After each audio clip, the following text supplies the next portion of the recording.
start a day like this, once my coffee's brewing, I'll go and I'll just try and really fill myself up with a sense of gratitude. It's so easy to lose these days. There's just so much demanding our time and attention, right? That's just not me, that's all of us, right? But to be in that spot where we're very thankful for the privilege we have. Everybody in here, our bellies are full every night. We have homes, we have warmth, we have air conditioning, we have cars, right? We have a lot to be thankful for. And I find that that sort of helps me as we're all on a bit of a mission to improve our lives or improve our county or increase tourism, to really try and approach it from this very centered and present spot. Meditation's an ancient tradition, but it's a very, very simple concept. Clear your mind, fill your heart with gratitude, be clear and clear-eyed about your intentions. So I just wanted to start this afternoon session like that to see if also kind of wakes me up sometimes. I learned this at Earlham. Boy, when I'm like gotta fall asleep, no matter how hard I fight it sitting in class, I'm like nodding, and then I thought it was so strange that you fall asleep for a minute and all of a sudden snap out of it and I'm totally refreshed. Like, what is that? And I find that late in my day, as I'm having a little, because I sit still for a living for the most part, I find that I'll take a pause between some patients and just have a little moment to drift off. And you can drift off really far in just a couple minutes. The other thing I like to do, just since I'm down here by these herb gardens, I have a planter like this just outside my window in New York on our fire escape. And I like to go out and I have one in my office now too. And when I'm having a hard time with a patient, sometimes I'll say, you want to do a little aromatherapy? And I say, well, what do you mean?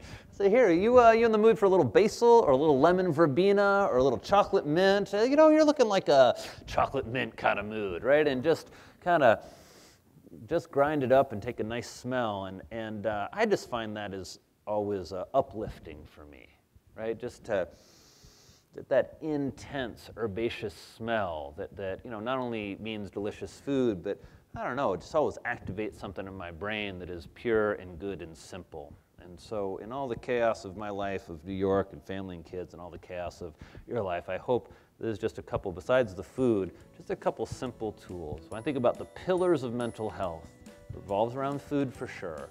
But besides food, it really revolves around breathing and meditation, something simple like we just did.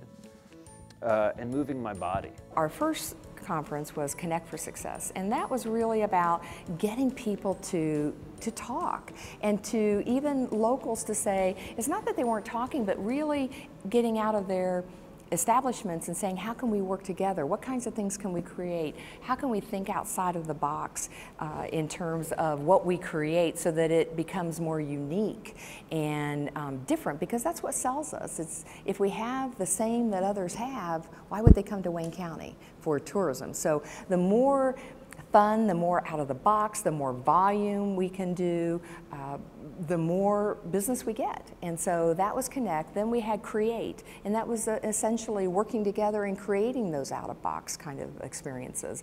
And then last year was Activate. We had Peter Kajiyama, who was the author of For the Love of Cities and Love Where You Live. And one would say again, what does that have with tourism? Well, if we don't love where we live, that's a pride thing. And when visitors come from out of town, they can feel that. So, did the mindfulness wake everybody up? All right, so we're going to talk about a few more foods. If we have enough time, maybe we'll even pull somebody up and do a little food assessment. But I wanted just you guys to be clear. I hope that you leave here today with a small goal for yourself. Just one thing. Just one thing that you're going to focus on over the next couple of weeks. Maybe that's eating more plants. Maybe that's eating a certain color, like you're going to be in an orange mode and juice yourself up with carotenoids, those great orange molecules. Maybe it's that you realize you hate seafood, and I'm telling you, you got to eat some seafood. So maybe you'll try some things, some weird things like a ceviche, where if you're worried about your house smelling like fish or that the fish isn't all the way cooked through, ceviche is your answer, folks. Just put some lime juice and some fish or scallops or shrimp together, a little bit of red onion, let it sit. It's totally cooked, absolutely delicious. House doesn't smell like fish. So maybe that's your goal. Well, I've got some food up here that I don't want to waste because I'm going to make you guys a little bit of salad, but I did just want to go over some of the gifts that I got. Boy, I got this beautiful traveling sourdough bread. I bought some of these because I want to tell you a little bit about wheat and about sourdough. This is a great traditional bread. You guys are very, very blessed to have Mark, a good traditional German baker. I got this potato phone. It's amazing. Makes international calls. It's very good. So there's a giant purple sweet potato. This has been one of my favorite things to cook, replacing a big Idaho potato. So why is this potato better than a big spud? Well, a couple reasons. One, it's purple. Anything colorful like that, we're going to talk about the rainbow here in a second. You're going to get these molecules called anthocyanins. They go right to the brain. Very, very good for the brain. So that's why blueberries are so good, but these guys have them too. And I think these taste a little bit like bacon, if you want to know the truth. I mean, and I like bacon a lot. I don't like to eat too much of it. And then these guys, you guys know what these are? These are garlic scapes. So you put the garlic bulb in the ground and then in the fall, and then it's going to put this out, and this is actually the flower of the plant, and you pull those off because you want the plant to put its energy into the garlic bulb, not into making a flower. The most popular recipe on Epicurious last month was, had something like 16,000 shares, was the wild salmon garlic scape pesto recipe in Eat Complete. So I was really, really happy to get these. This is from Arden Farms. And what else do I have in here? Oh, and then this was really exciting. This was Smith's Country apple butter, 6th generation apple butter, but this is some apple butter barbecue sauce. And again, as I said to someone, one of the things I love about living in New York is you go and you look at a menu, and almost every time I find something I've never ever seen before, right? And it's just like, wow, such a sort of expansive and fun world of food that we're in. Our keynote speaker, Dr. Drew Ramsey, he is an Earlham College graduate. He's from southern Indiana, a native of Indiana, and so he's one of us Hoosiers. And his message is really spot on when we look at the trends that we're seeing in tourism and also in general, the food trends, agribusiness, agritourism. You're looking at the holistic trend of things such as massage and Reiki, and all of those things are really trending. And his message is spot on. He's a psychiatrist in New York City, and he has done a tremendous amount of brain research, and because of his position in psychiatry, he realizes and has for some time the importance of food and what role that plays in behaviors, in disorders, in even depression, bipolar, but just in general. One of the fun parts of this work is I've been getting to speak to groups that psychiatrists usually don't get to speak to. So my last talk before this was at a giant produce convention where about half the people in the audience had cowboy hats on, and in Texas. So it was. So I love that. There is always that question, I think, when you're going to go and give a talk, how do I connect this message about healthy eating with something like tourism? And I take these jobs very seriously, so I've thought a lot about that. And we see this huge trend happening, this wellness movement, right? Where we really, as a country, understand that our health is on the rocks, and we've got to do more, right? We can't just be thinking that our health lives at the doctor's office, because it doesn't. Right? Your health lives in your home and in your kitchen.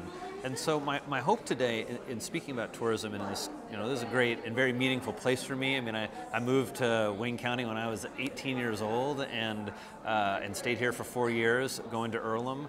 And this is, how we're thinking about tourism is different, right? People in the past, we're gonna want to go to vacation, maybe someplace exotic, or, go live it up for a little while. People are so busy and so stressed out right now. What folks want on a vacation is they want to be restored, they want to be replenished. And so if you think about what's meaningful in terms of how people have a nice vacation, it really begins to revolve around places that have these qualities that Wayne County does, right? It's still very rural. I just drove in from Indianapolis, and I love that drive, just looking out on the farmland and all those old barns and silos. I mean, it's just wonderful. And I just wanted to remind you, we've always eaten these seafoods. They've always been part of our diet. And as we've lost the taste from them, or if you grew up on Indiana seafood like I did, which meant fish sticks in the cafeteria, I don't know. It wasn't the best culinary experience for me. I don't know about you guys. So it takes a little bit. Maybe that's your challenge. It takes a little bit to get back into that seafood. And the other thing that I like about seafood is this is mussels where they come from. I mean, that's a pretty environmentally friendly way to farm. You take a rope, you seed it with mussels, you drop it in there, it filters the water, pulls out the nutrients, you pull it back up, right? It's good for the sea, it's good for us. It's a nice, usually I'm recommending wild food, wild stuff, but almost all mussels are farmed. But this kind of farming is great because the problem with things like farmed fish is we're not feeding them the food that they usually eat. We're feeding them corn and soy. So one of the things with like farmed salmon, the reason that it's pink, there's this actually thing called the salmofan, which is, like paint chips for your house. Well, they have that for salmon manufacturers to feed to the fish to make it pink because it comes out gray. So that's why we go towards a wild salmon. But just to note, when you see farmed mussels, that's okay. Those are just as good. This is the rocket pie I was telling you about. So those are clams. I've made that pizza. Actually, the recipe is up on the daily meal. Really, really simple. Just got a pizza crust from my local pie shop. Take some kale, garlic, olive oil, grind it up in a little mini prep, spread it on the crust with a little more olive oil, put on the clams, put on the cheese, slide it in the oven. Absolutely delicious. All right, I told you about the kale. I just found out October the 5th is National Kale Day. I'm going to be right here celebrating National Kale Day at Earlham in Richmond, so I hope you guys will come. We're going to throw a big kale party of some type, because that's people say, how do you celebrate National Kale Day? I was like, all right, first you get some kale, okay? And then you eat it, and you get bonus points if you share it, and you get bonus points if you share it with a child. That's National Kale Day. So I hope to see you guys here. So kale is what he calls his superfood, and he was a co-founder of National Kale Day. And what he is saying is that there are more in terms of nutrients and the density of kale. You can get more nutrients in kale than eating 5 meals. So you can have a half a cup we had kale smoothies today. Our meals during the conference were all out of his cookbook, and they were fabulous. So we wanted to show people that you can eat healthy, but it doesn't have to take 25 hours to do that. So you can do that in 10 minutes or less and still have a great meal. Folks want to hear how we made kale so popular, because kale's been around, but usually it was on the salad bar at Pizza Hut, like underneath the other vegetables. So the idea, I think, that connects kind of food and mental health and tourism really revolves around wellness and about how people are traveling in a different way. that you know, when I see like someone with a young family like myself, when I go on vacation, boy, I just want some healthy food and a simple place to stay, a place for my kids to run around. To me, that's bliss right there. Really, we started this conference twofold, and one was to create a conference that was that really produced high-quality educational sessions, that brought in a keynote speaker, that for a day-long conference to have a keynote that spoke keynote and closing, and then also have 18 educational sessions to choose from for an affordable amount of money. That was really our goal, is to have that available. I mean, we don't make money on this conference, so it's really having that ability to help lift and educate our locals. So that was really the first and foremost, is to give them something that they had in their own backyard so that they wouldn't have to travel and have those expenses, that they could have that. And so that was the first goal. And the second goal is to bring in out-of-town people. And so we've kept true to that on each year. We don't talk about food and psychiatry. We didn't, and we're starting to. And I think my interest in that really stemmed from a set of medications came out right when I was in training that caused a lot of weight gain. And I just realized I was very unprepared as a doctor to be effective. So I could talk to people about food and give them the standard advice, but it didn't help them reclaim their health, and that's my job. And I tell the story in Eat Complete that it started to gnaw at me and bother me that I was giving people medications which really helped them, but then caused a set of side effects that hurt them. And it's my job not to harm people. So I needed to learn about food and about nutrition, and I just realized we don't talk about that in mental health. And that doesn't make any sense, because your brain burns more of your food than any other organ.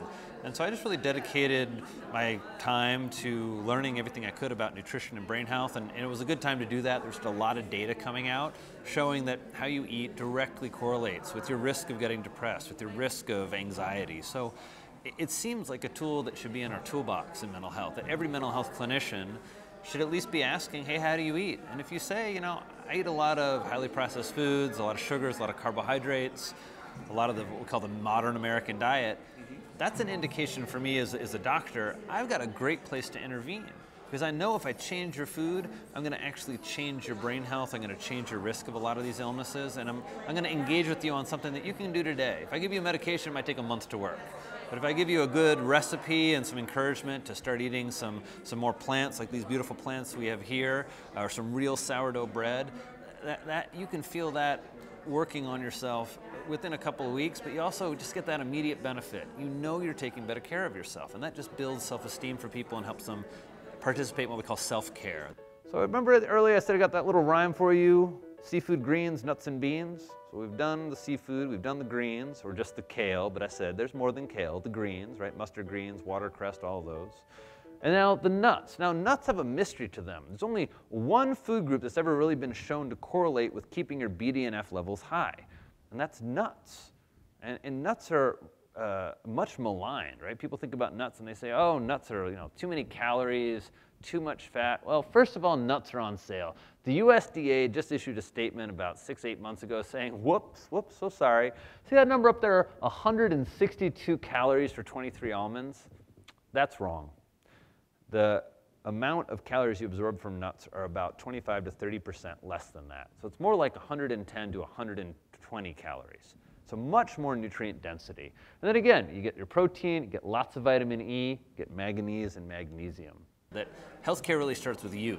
So we have a healthcare crisis in this country, and we're looking to everybody else, but you gotta look inside. If you want to reclaim your health, you absolutely can. And that's really, I think, where food became the foundation of that for me. And also it's just fun, right? You know, it's not, people don't expect it from a psychiatrist, and so you ask them, well, you know, tell me about what you eat.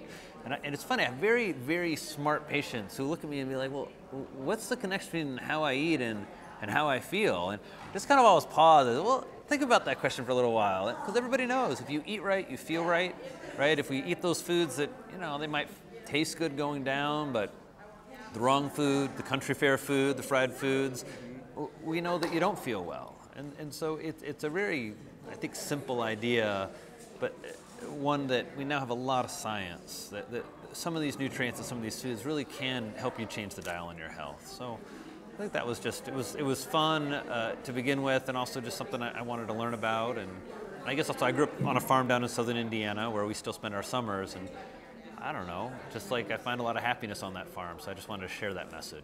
In 1981, when the Bureau was established, and we still get some of this, but it's like tourism, oh my gosh, you would want to come here. And, you know, tourism wasn't considered an industry. Now it is. And the economic impact, as I had said before on different shows, and even today at the conference, it's $94.6 million into our economy in 1 year for Wayne County. And so it's really being recognized more as an industry than it had been in the 1980s, because we've really had a transitional shift. When we looked at the 80s, manufacturing is still an important component of our industry. But really, that was the component. And so to be able to diversify is phenomenal. And I think we've realized, because we've gone through tough times, that small business is important, and that's a part of tourism. We also realize that if we don't have visitors come in, if you take our population, let's just say Richmond, look at 36,000 people.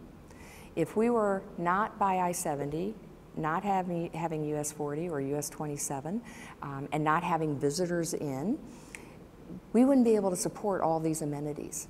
And so for all of us to enjoy what we have, because we have out-of-town people coming in and spending their money as well, is awesome. If we were out in the middle of nowhere, I can guarantee you we wouldn't have the restaurant selection, we wouldn't have the big boxes, we wouldn't have we'd be traveling to those areas. And so there's been a tremendous shift in how tourism is viewed, because it really goes back to an industry. And it was an industry back then, but it's really being recognized as an industry now. So I started asking you guys, hey, can you eat to build a better brain? What do you think? And why is that important to you? And most importantly, I've asked each of you to consider, what is the challenge that you're having right now that you can focus on and take that little step, just that little step to doing it better?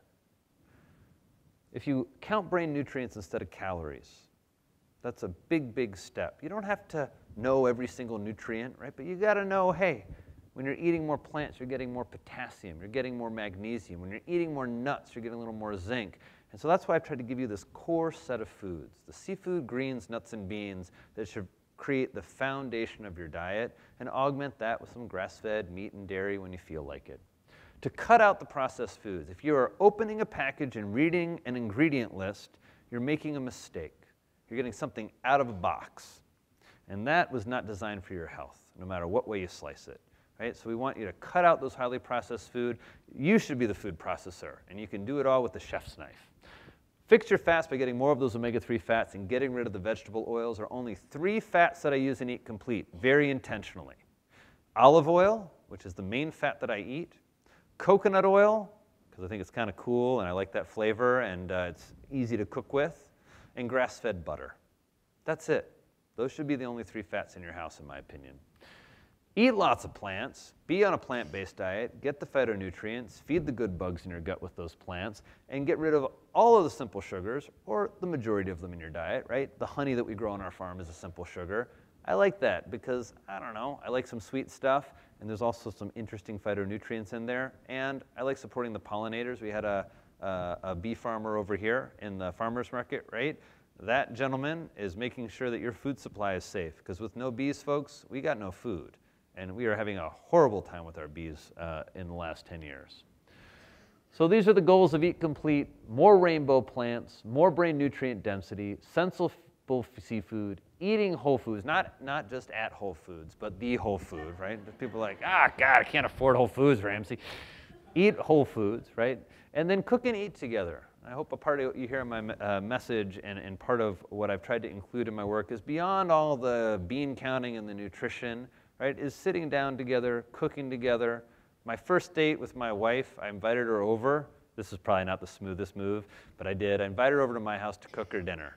So we're going to celebrate 15 years of marriage this August, and I think a lot of our happiness, and for those of you who are married, I think you can agree, there's really nothing better than sitting with somebody you love, chopping up some food, making something delicious, lighting a candle, setting your table, sitting down, having a moment of silence.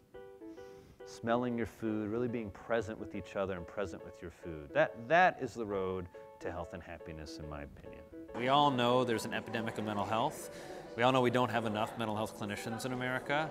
And we all know that simple things, you know, the kind of 3 pillars of mental health, eating right, moving your body, and doing some sort of meditative or spiritual practice, whether that's going to church or sitting down and taking some deep breaths and clearing your mind, we know that's at the core of people feeling their best. And so it's been really just, I've just been honored to be able to be part of that movement and help kind of flesh out the food piece for us.